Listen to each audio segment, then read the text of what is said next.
Welcome to the One Puff Media Podcast, brought to you by The High Index, bringing you real conversations with people shaping the future of cannabis. Join us weekly to go behind the scenes of tech and innovation powering the plant. Come roll with us. Hey, what's happening, everybody?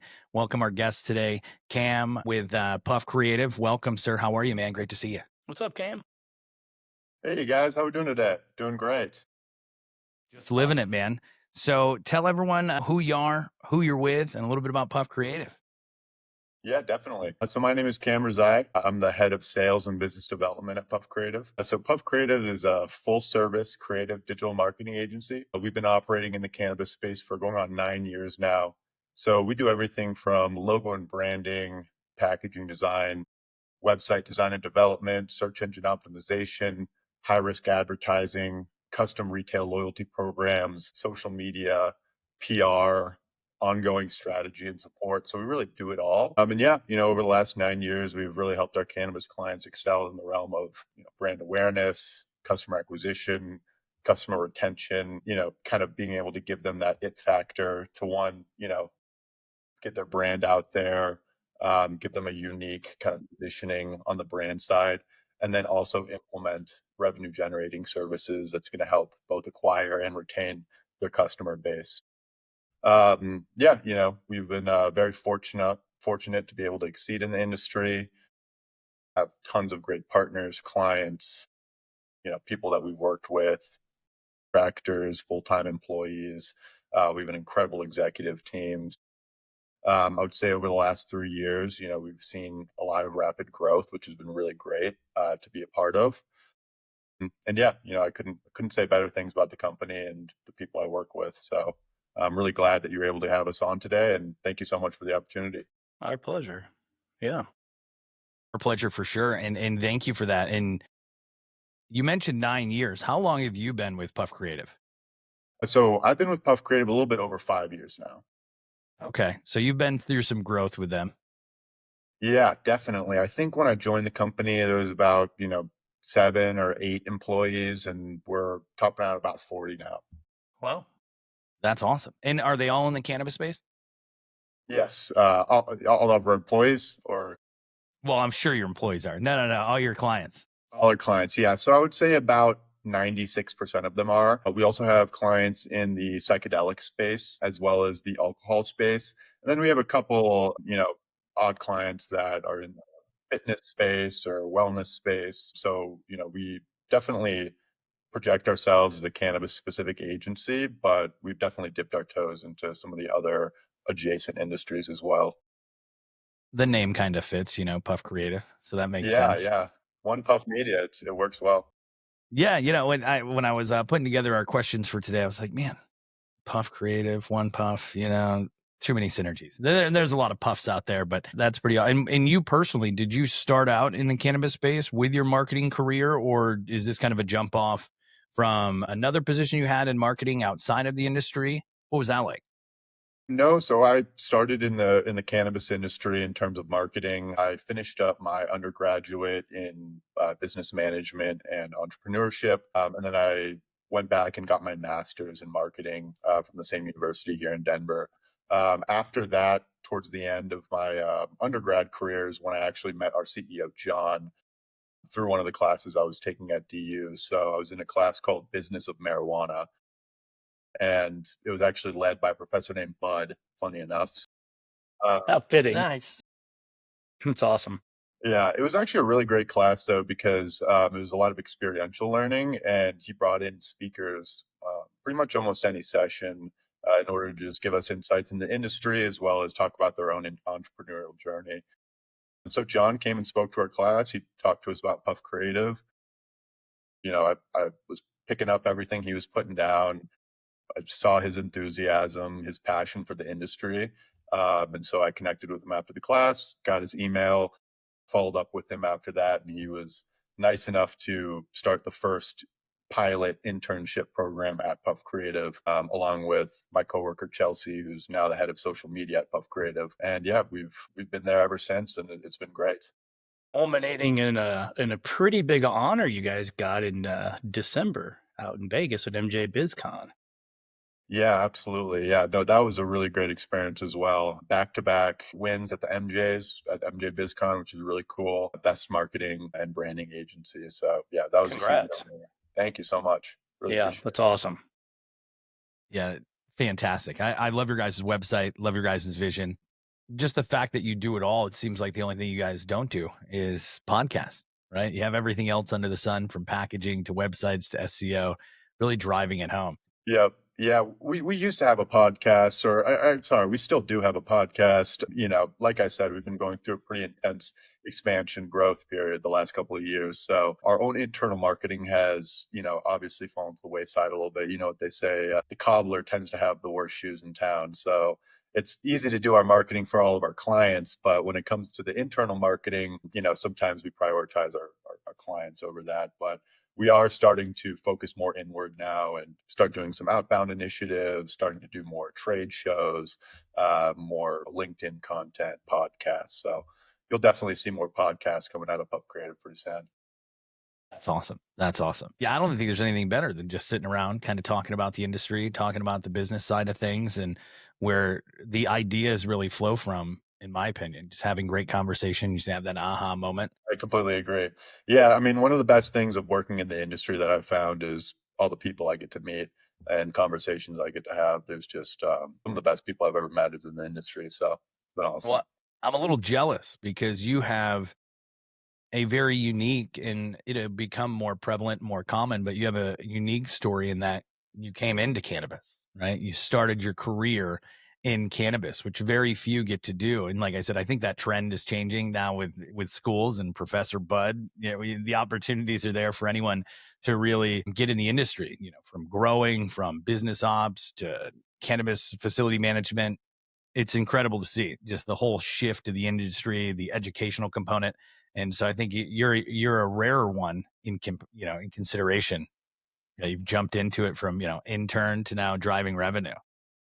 Yeah, no, definitely. That is an interesting perspective that I haven't thought about much, and I completely agree. I think that it's more prevalent that people kind of pivoted into the industry with kind of, sometimes adjacent jobs that they had in the past. So 100%, I was definitely lucky enough to have that. I think that that's going to be much more prevalent. We actually just hired a new project manager, and he was with a university where he exclusively studied cannabis. So that was pretty cool. So I think we're starting to see a lot more of that churn out, and especially courses and degrees that are specifically cannabis, which is really cool to see. I'm very optimistic about the future of the industry. I would say that, given the alcohol industry, how huge it is, there's some time in the next 30 years, whenever that may be, that cannabis could flip the alcohol industry, and be an even larger market cap. So when that happens, I think there's going to be tons of influx in the Yeah. industry.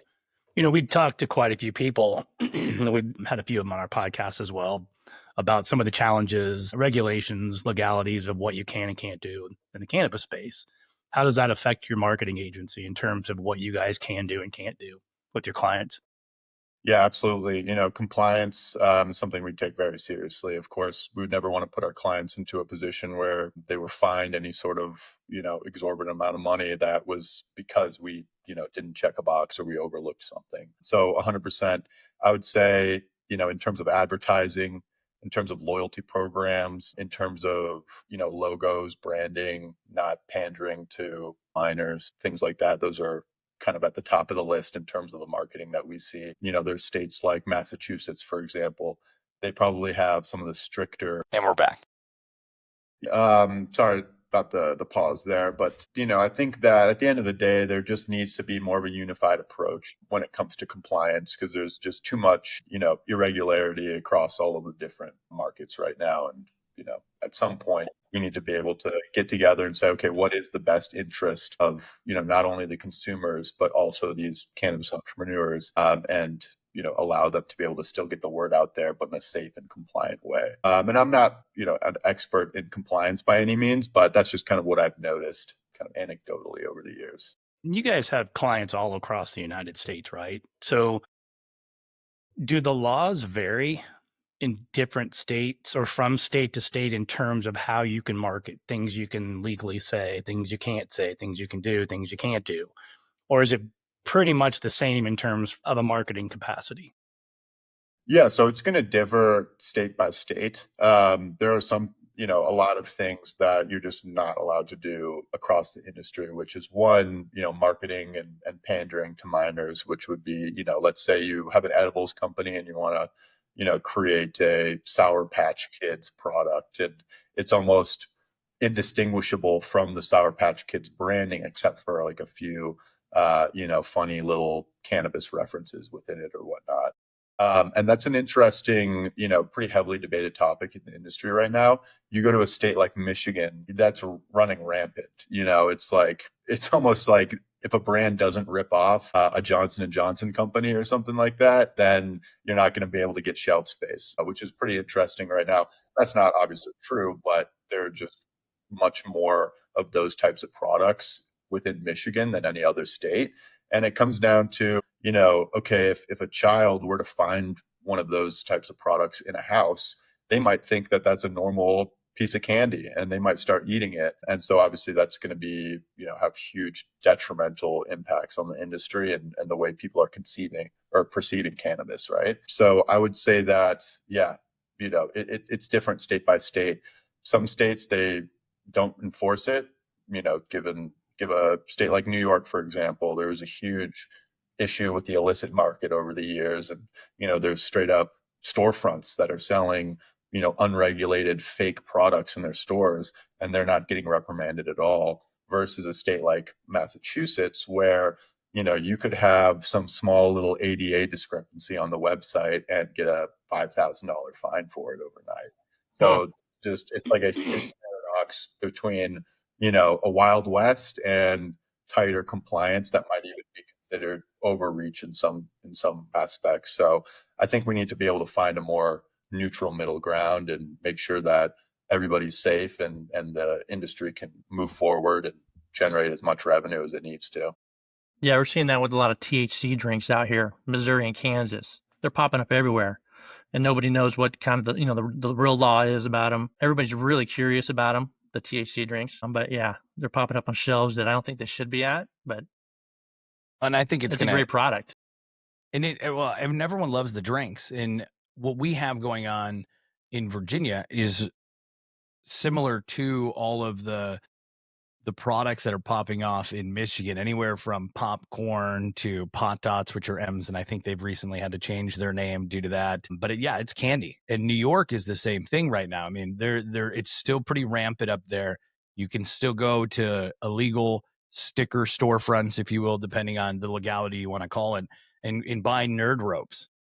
To your point, Cam, nobody could distinguish that nerd rope from, especially if you're a child who can barely read, from a candy nerd rope. It looks identical, and it's definitely not the right way to do it. I understand that you're still trying to appeal to adults, but there has to be that logical mindset of this is still a psychoactive product.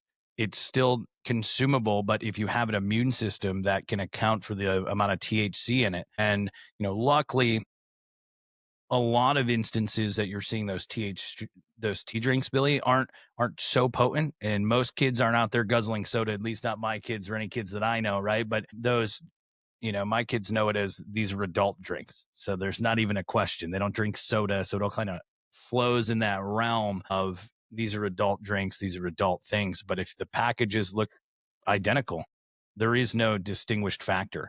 It's a huge problem. And it's a huge problem not only on THC products here, but a huge ban has been pushed here in Virginia on all of the other Delta products, all the other derivatives that are CBD gummies and CBD candies. It's been a huge thing. And that's one of the reasons that Youngkin hasn't, or was a huge advocate of not legalizing adult use and recreation, because the CBD candies and all these other things are already rampant in schools in Virginia. So it's a real big problem. It's a real big problem. Yeah, the Delta stuff, man. It's a little scary. I had a bad experience on that stuff. Well, it's a huge truck stop. That, I mean, don't you? Truck stop stuff to me has to be classified as, truck stop sushi. You never buy gas station sushi. You never buy gas station THC products. That's how I look at it, because you just don't know what's in them. And it doesn't really, because it's similar in the vaping industry. There was the huge issue that happened with, what was that vape, the Juul Pod company, right? They were essentially castrated. All the flavors that they could have, their big revenue stream was gone. And then within months, all of a sudden, you couldn't turn around in a gas station without finding flavored something or other. And it's like, wait a minute, how are they doing it, but they're not allowed? And it all has to come down to synthetics.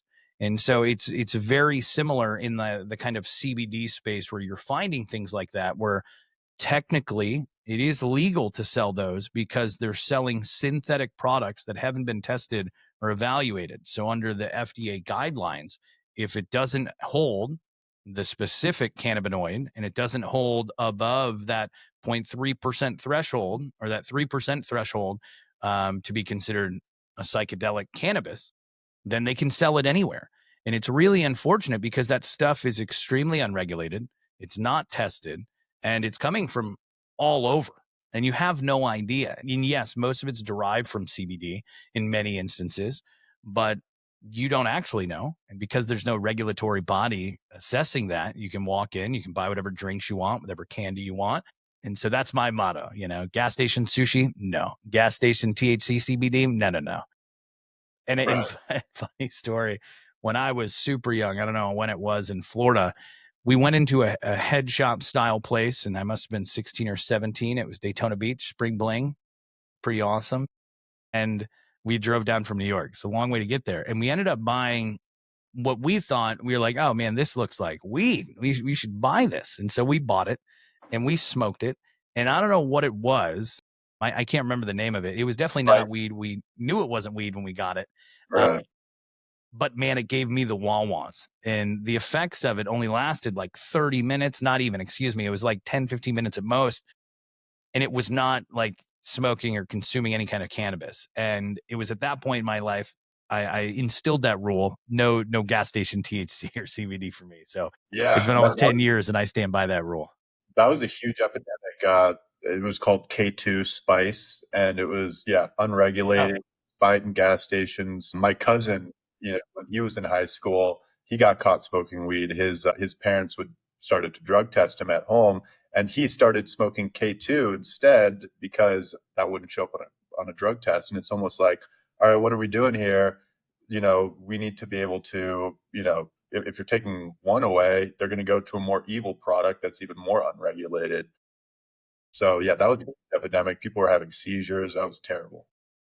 Yeah, it was really bad. And there were so many other things like that popped up. And it's weird. In high school, I was kind of that kind of square, and so here's me, let's try something out on spring break. And it was just weird, because I always shied away from anything that I wasn't aware of. And now, because it's very hard to distinguish certain things. I mean, even from a cannabis flower to this one-off flower that's going to be used to make whatever product, or the flower that you can buy in certain head shops and things, it's kind of crazy that it's just legal, that you can buy it.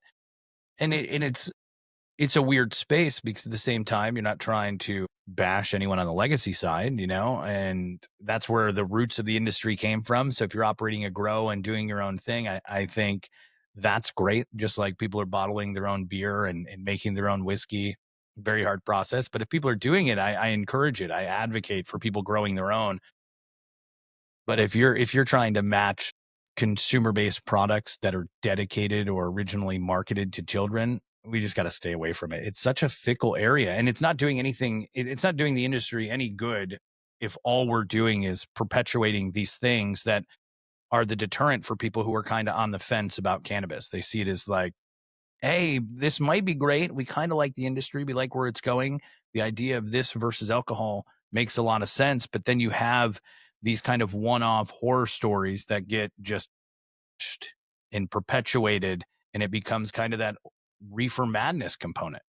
And so it's that tightrope, right? How do you put forth products that you want people to buy that are going to sit on shelves, while also being cognizant that we're not trying to push this this market, this recreational and medicinal use cases to children. Like That's where PuffCreativ comes in. They control all that, right? They know what to say, market, all that. We'll make sure that it's all safe.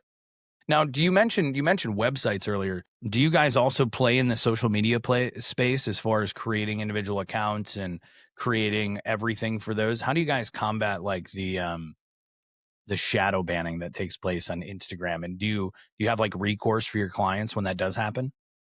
Yeah, definitely. Great question. Yeah, so we offer what we like to call shadow ban management. It's essentially part of our packages for all of our social media clients, specifically on the Meta side. And so what that looks like is first, we'll be coming up with very strict compliance guidelines that we'll follow for any of the content that we create.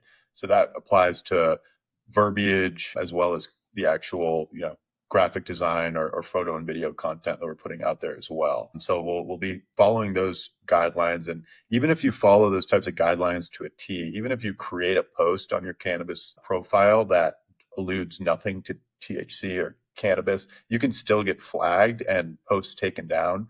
There's no rhyme or reason to it. Meta doesn't actually release their community guidelines publicly into specifics. So a lot of it is just trying to toe the line. And so the most important thing is that if your posts do get flagged, you go through the proper procedure in order to appeal those and get those back up through Meta.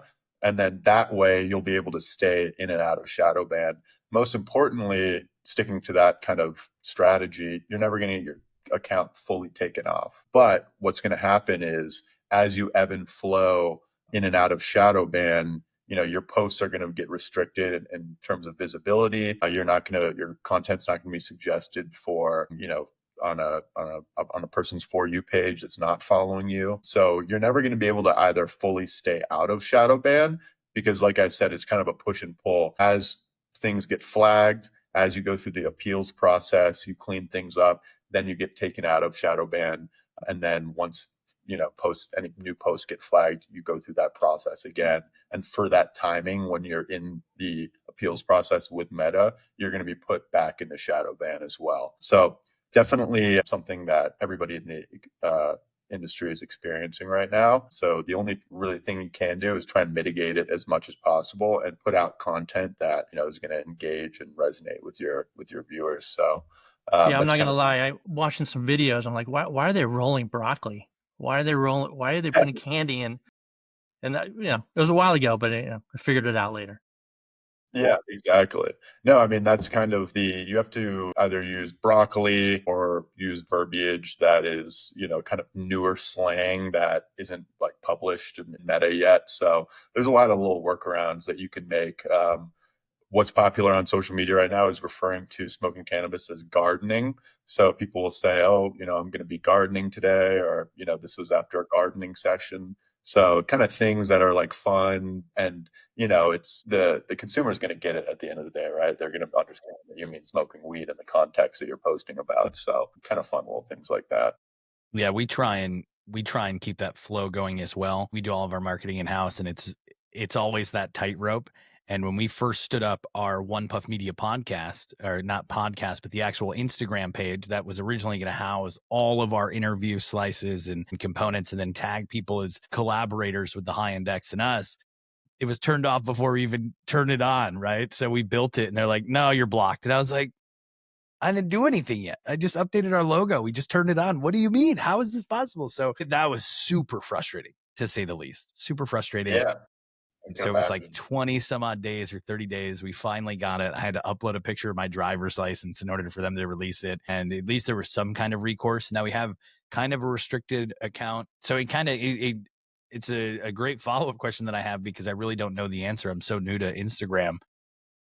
If we're a slightly restricted, or maybe we're being reviewed or monitored a little bit more closely than others, if we're marking people as collaborators on that, does that affect the other person that we're marking as collaborators? Does it affect just us or also you as a collaborator on that post? Yeah, so it would affect the collaborator as well. And any infractions that are on the collaborator side as well could also kind of trickle into the compliance for that specific post. If let's say you collaborate with a cannabis influencer, and they, have tons of infractions on their account, then Meta might scrutinize your post just based on that criteria and look at it a little bit deeper. So yeah, collaborating is definitely something that we've been weary about for that reason.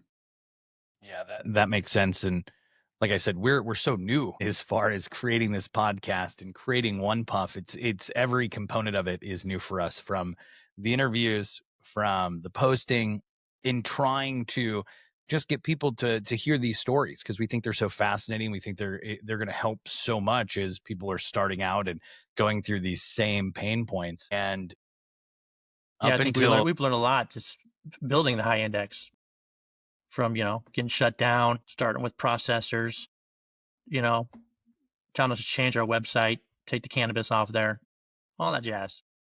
and we're in That's right. 2025. Yeah, This is it was so, ridiculous. crazy. And so we've been really Everybody wants a piece of the business, eventually. I mean, they all want it. They all want it. Right. Yeah. No, that's super interesting. It's been awesome, to see your guys' journey over the last years. I guess, James, what would you say is the number one lesson you've learned, through building the high index to this point?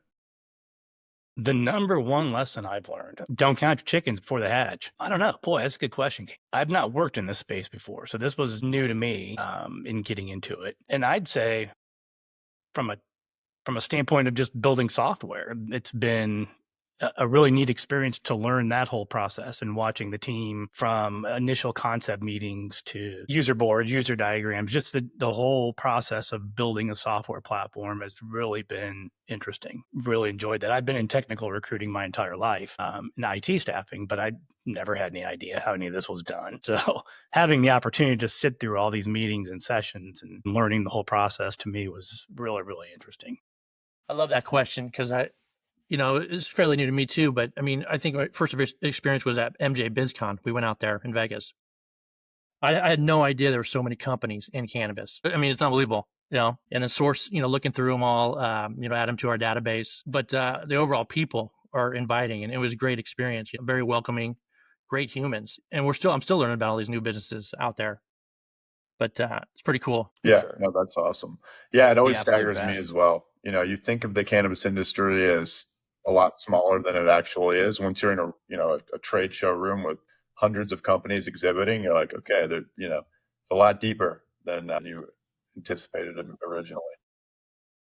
How do you guys Yeah. go about finding new customers? What are you doing on a daily basis over there in business development? I mean, Yeah. you're leading the team, right? The business development team. Yep, absolutely. What's a day in the life of Cam look like? Yeah, so we've been fortunate enough to kind of build a really great inbound funnel over the last 9 years. And that really started with John, in the beginning, along with his co-founder, Seamus, really kind of seeing the future in cannabis and understanding the importance of search engine optimization. So they were able to really understand the importance of search engine optimization, especially in the realm of cannabis digital marketing. So, we were set up our website with best practices in mind, a really defined keyword strategy, making sure that we're continually adding new keyword-rich content to our website over time, as well as just getting out in the industry and making a ton of connections. So, in short, we're lucky enough to be one of the top-ranking agencies and websites for cannabis digital marketing search queries on Google. So, most of the leads that we get through our door is going to be inbound through that funnel on our website, and then also through our referral programs as well. So, we like to say that we're friends with everybody in the industry. Definitely no bad blood with anybody. So over the years, we built some really great connections in that way. And so we get, tons of leads in terms of referrals from those partners as well. We also do some outbound. So, we're obviously very prevalent on LinkedIn. We start to do some more outbound campaigns in terms of emails. So kind of setting up that inbound and outbound funnel has been crucial in terms of sourcing leads and new clients over the past 9 years. I'm super interested in that psychedelic market. Are you guys diving into that hard, or kind of just dabbling a little bit, or going after it? Yeah, 100%. We're diving into that pretty hard. It's in an interesting space right now. There's only, I believe, about 11 or 12 municipalities within the United States that you can actually create a psychedelics business and sell, a psychedelic product. And most of those are religious entities. So people will start a church, and then they'll obviously amass a following, and then they'll be giving out the psychedelic products as terms of sacrament to their followership. And then, you have Yeah, no kidding. Wow, I had no idea. So yeah, tax free, tax exempt then, huh? tax free as well. Yeah, 100%. Yeah. Crazy. Yeah, we have a few clients. We have one client over in Oakland called the Church of Healing Manifested. And then we built their brand Sacrament with a P. So it's PSAC. And yeah, they've been going gangbusters, absolutely killing it. We did all the logo, branding, packaging design, website. We do their social media. And then pretty soon here, they're going to get set up on direct to consumer as well. So we'll be creating a full marketplace online for them. That is the first time I've ever heard that. Unbelievable. That's awesome. Yeah. 100%. I know it's different everywhere. Down when I was living in the Virgin Islands, it was shrooms were obviously legal there. It's the U.S. based, but just across the a couple miles stretch, and you're in Tortola or US Van Dyke, and shrooms are everywhere over there. And a lot you could buy chocolate bars or teas, and so it was really cool. It was just a little bit more freely accepted. Over the last 9 years that you've been here, we're obviously talking about psychedelics now as like an actual opportunity, a revenue stream for you guys, and a new market for you to tap into with your services. When you came on about 5 years ago, what was the transition that you've seen over the past 5 years? When you came on board, how many services did you guys offer in comparison to you do now? Did you guys expand your services? So when John and Seamus came out of the gate 9 years ago, did you guys offer a select group of products and services to kind of get your foot in the door in the cannabis space and then expand? Or did you come out swinging and you had all these offerings to your prospects back then? Yeah, definitely. So, just speaking to when I came on about 5 years ago, we were, kind of advertise ourselves as a full service agency.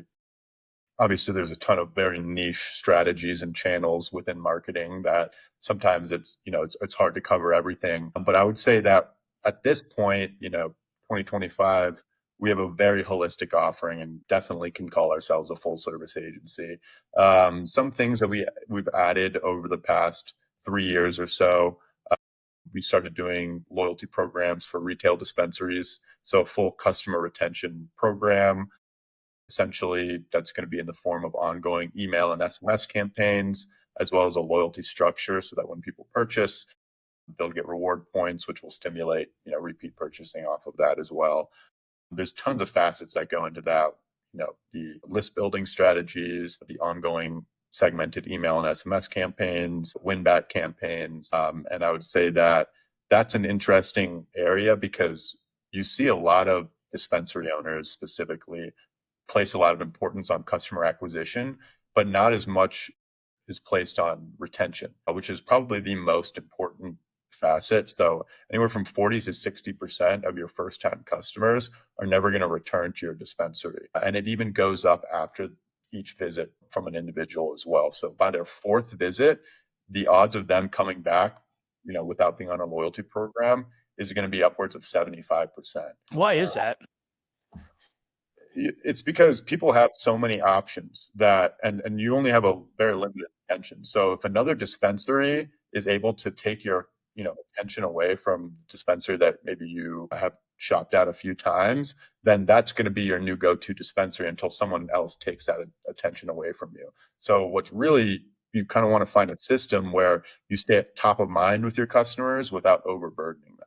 And the way to not overburden them is by highly segmenting all of the messaging that you sent out to them. So you do that based on purchasing frequency as well as product purchase history.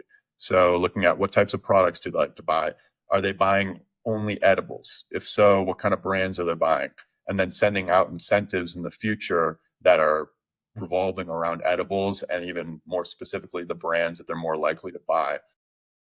Every message you send to one of your customers, you want that to have the best possible chance of bringing them back in the store and shopping. Otherwise, it's could be seen as a wasted message. Makes sense. I was up in a dispensary was it last month up in Maryland, and I'll save the name but anyways, I was in there for a long time, and my mom came up from North What are you doing? Carolina. Just hanging out there loitering? Loitering and now, so my mom's drove up from North Carolina, and we went up to Maryland. I think the next day my mom and I did, and we went to this dispensary. They had some great deals. We looked at exactly what we wanted. And for me personally, I was looking for a very specific strain called Pie Crust, grown by Grow West, and one of the best sativa strains there is, in my opinion. And so we go to this dispensary, and all Maryland dispensaries for me are about 45 minutes to an hour away. We get there, and the experience was abysmal. One, because their sales and their rewards, if you will, didn't take for my system. The bud tender at the time wasn't that experienced. It was interesting seeing a much older bud tender than what I'm accustomed to. I think that might have played a factor, but just kind of fumbly. And then when the transaction was done, there was a bunch of things that weren't accounted as far as discounts, as far as like multiple things being stacked in there. But the biggest hindrance of me returning there was the fact that I turned around and I saw this, it was like some raw kind of like little not an ashtray, like a little dustpan thing, and this little kit with a poker. And I was like, oh man, I need a new one of those. I broke it. This is fantastic. The guy had to go around the counter, unlock this locked cabinet to get this box, to rescan it, to charge me $10. And I'd already been in there 40 minutes trying to make one transaction. I leave, get all the way home, open up the bag, and that raw thing that I paid $10 and another 12 minutes of my time for, it was empty. He had grabbed the display box out of the cabinet. And so I got home and I didn't have this product. And I was asked, are you going to go back and return it? Are you going to tell him? And I said, no, I'm never going to go back there, because it was that bad. It was an abysmal experience. And James, who was it that we were talking to last week? They told us something really interesting about in-store marketing and kind of low-hanging fruit items that people can purchase as they're coming up to the cash register. Remember that conversation? I do. And it really got me thinking about that instance.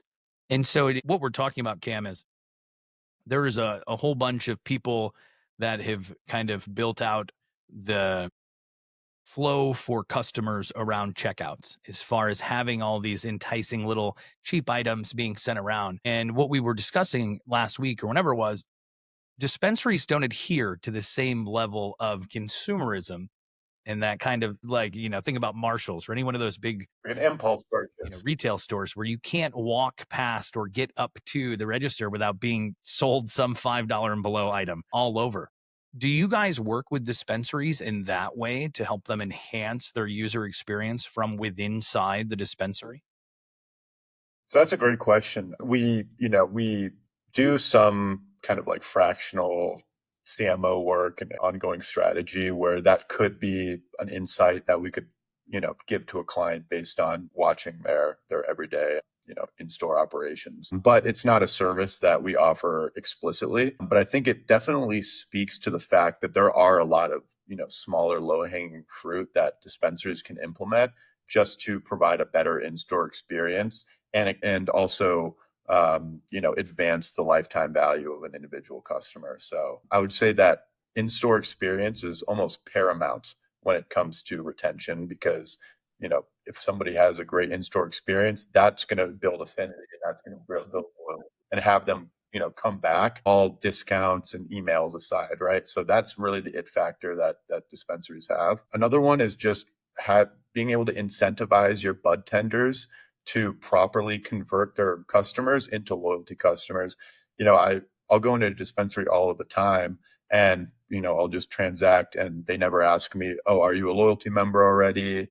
Have you given us your email? Do you want this incentive off today in exchange for it?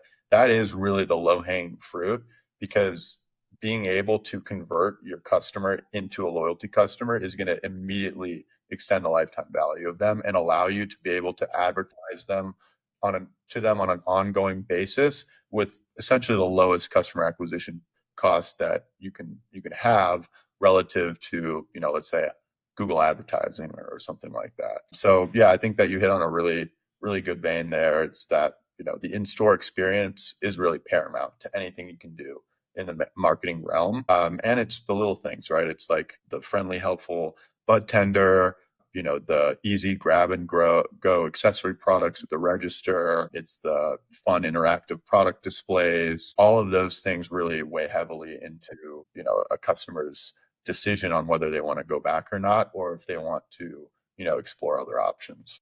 Yeah, we got Greenlight out here, Greenlight dispensaries. They do a great job. Free food truck outside, so you can't beat that.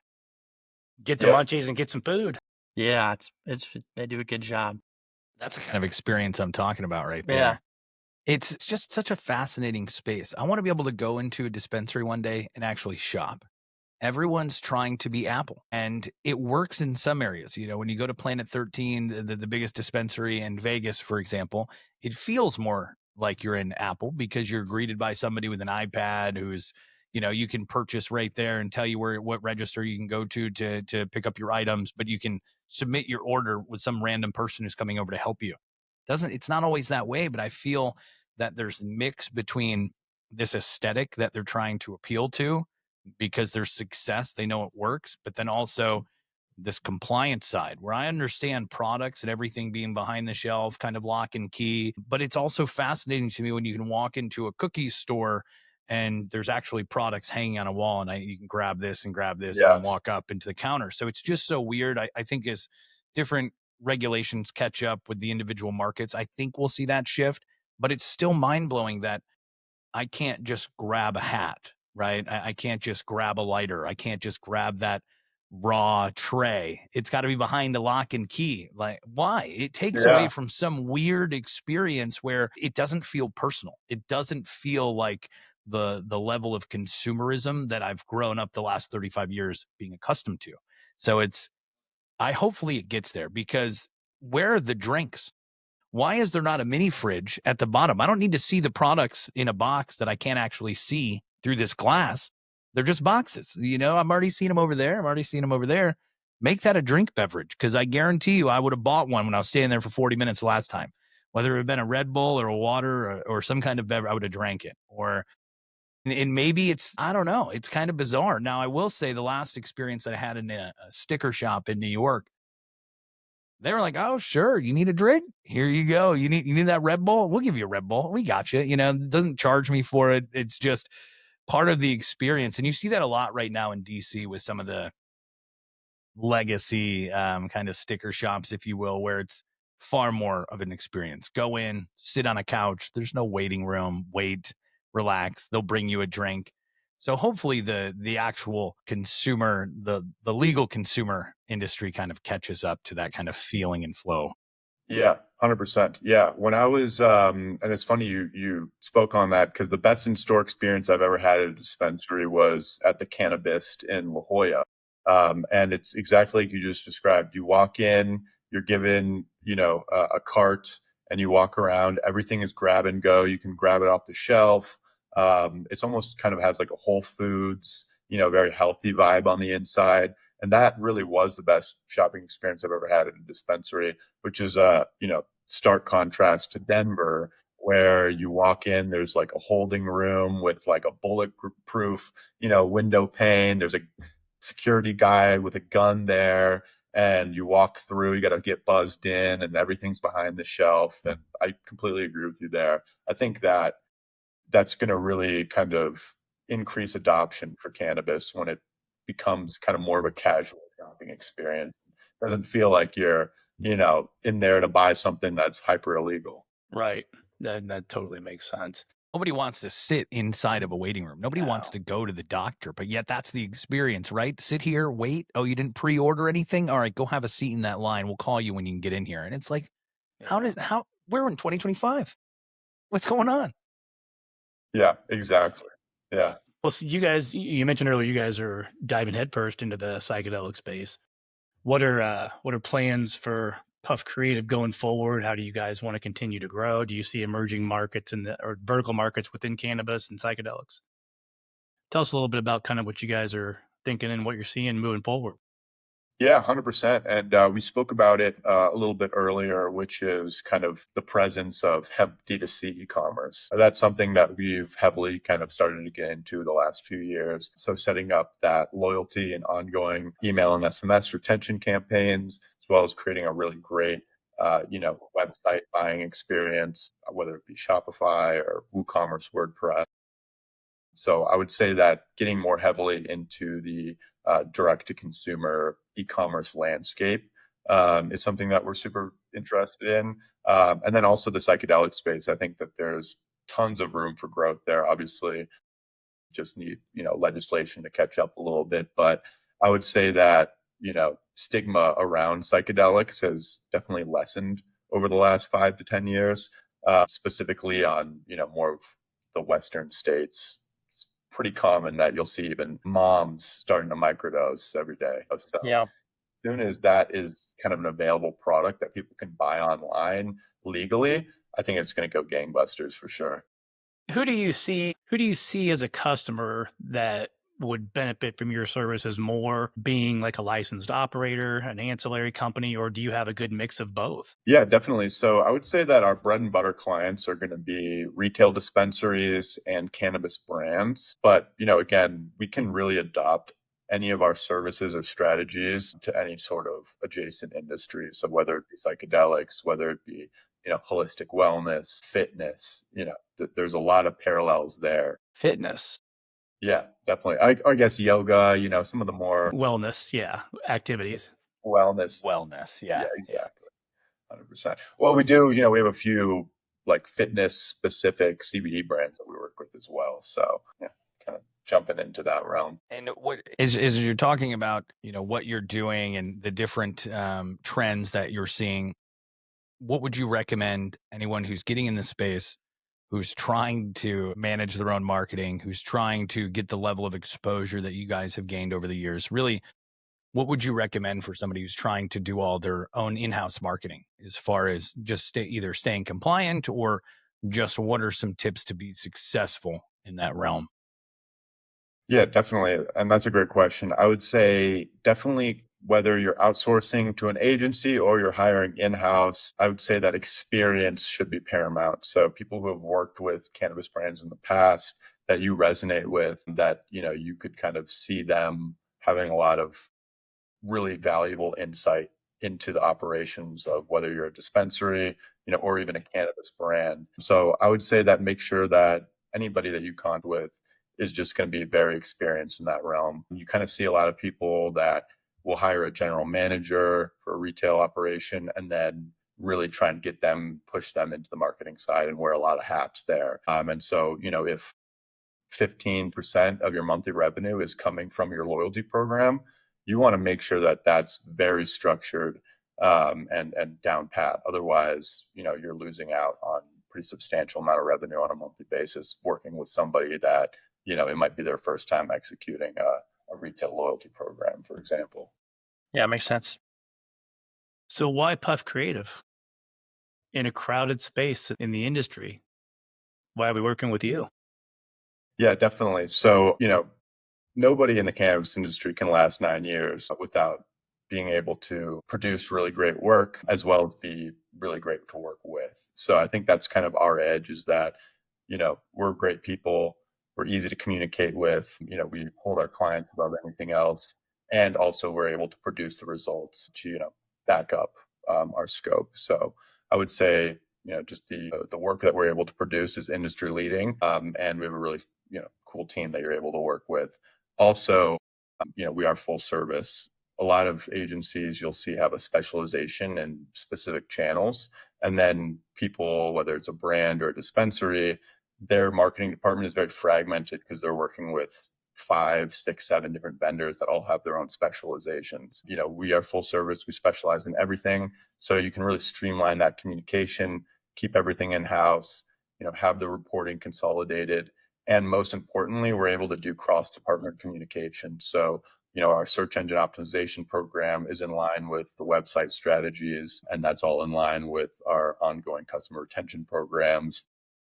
Everything is in-house. And so, it just kind of makes everything streamlined and work together a lot better, kind of creating a halo effect across the board. Yeah, that makes sense. Really doing it all. So, there's a lot of companies just kind of doing 1, 2, 3 pieces, but you bring it all full circle, which is giving you that kind of respect and clout in the industry to not only stand 9 years in this space, which is a tough thing in itself, especially on the ancillary side, but also to continue growing and innovating, the level of services that you guys are providing. Yeah. And the industry is recognizing that too, for sure. For sure. Evidenced by the awards you you guys gotta have be good won. people. Yeah, good people first.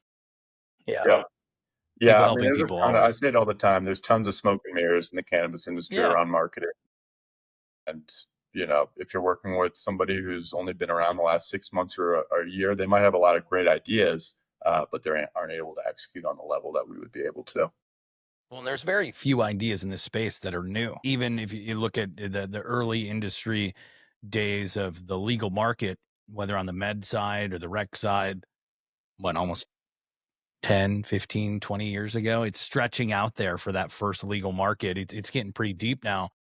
And so anyone who's come into the space has tried it. There's nothing new that we're going to do. We're not going to reinvent any wheels. And I always try to just keep that in mind, because nothing we're going to do is brand new. No idea is going to be brand new. And it's critical to just put forth something with your level of authenticity, and the differentiating factors of just being you and having your business is strong enough, because like you said, a lot of smoke and mirrors. So it's just being true, showing up, getting it done, and just keeping that on the forefront of what your real service is and how you're really helping your clients. And I think that's the big thing, right? There was this guy, he was a painter down in the Virgin Islands, and he got pretty much everyone else's work, down there island time, right? So some people move slower, but this guy, his motto was, I show up. And he got a lot of the work because he legitimately was the guy showing up. And so people would flake, they would overbook themselves, they would forget they had this level of appointment, but he got all the villa maintenance work and all the painting because that was his motto, I show up. And it was on his license plate, and people loved him for that. And it was a simple yet differentiating factor that, as simple as it was, most people could not grasp. Hey, this guy's being successful, but I'm not. Where's the big issue here? There's a lot of people in this country that are on island time. So Right. let's not exclude us here. No, exactly. Yeah, let's get a sense of urgency, and definitely Right. consistency is key.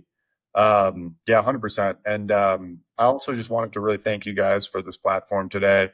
This is one of the first podcasts I've ever done, so appreciate you guys bearing with me, and some of the awkwardness that I might have brought, but really appreciate it. And I do have to hop for another meeting here, but really thank you for your guys' time today. No, No, our guys, pleasure. you're Cam. welcome. It's been awesome having Yeah, you. thanks. Yeah, it's been fantastic. And to all of our listeners out there, thanks for tuning in. We'll catch you next time as we spotlight more people like Cam and like PuffCreativ that are really innovating and pushing the cannabis industry forward. And until then, thank you for rolling with us. Yep. Thanks, guys. Thanks, Cam. Have a great day. Thanks.